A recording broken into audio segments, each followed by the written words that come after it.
You're out minding your own business when suddenly, roll for initiative. Surprise encounter, we're gonna make an embroidered emergency dice bag. This is my first pass at this embroidery project and I already have ideas to improve it. So I'm gonna call this one, a 14 seems about right. Program it as an applique and then we're gonna pick up some vinyl. Wasn't sure, but this one worked out pretty good, guys. And the rest of the supplies, some ribbon, a clip, a 3-inch zipper, and some fabric. We're hoping today with Aqua magic so that it'll dissolve away when I'm finished with the design and we have that clear vinyl effect. First, we're gonna do the triple stitch for the dice, and I was really worried that the vinyl wasn't going to hold up to all of the stitching, but I guess I picked a pretty good weight because it worked awesome. Got a little ripply with the word emergency dice, so next time I might try a heavier weight vinyl, but the one I got is working pretty good and it's cute. Next, the emergency dice, and while that's stitched out, I went ahead to make the back.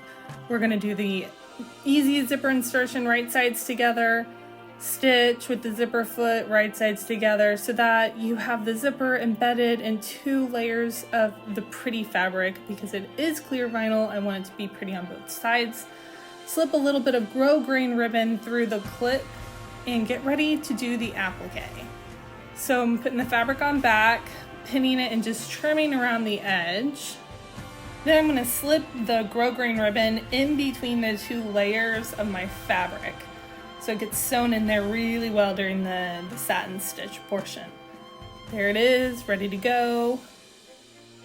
And satin stitch. This I wish I had changed. I wish I had gone with a denser satin stitch than I did, and you'll see why when it's finished. Pulled it off, trimmed it as close as I could, and I'm going to use fray check on these edges. If you don't have fray check, buy some immediately. I use it for ribbons and stitches. So this is the Aqua magic in action. You put a little bit of water and it dissolves.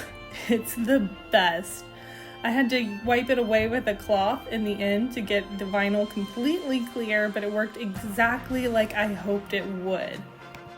So if you're like me and you like creating things that make you happy, subscribe to Katie Makes so together we can do sewing, embroidery, and paper crafting projects, even ones that are a little unusual but super cool and geeky. I can't wait to see you on the channel. Oh, by the way, definitely let me know which RPG you play. Right now we're doing 5, but we're about to do Star Wars. So drop it in the comments.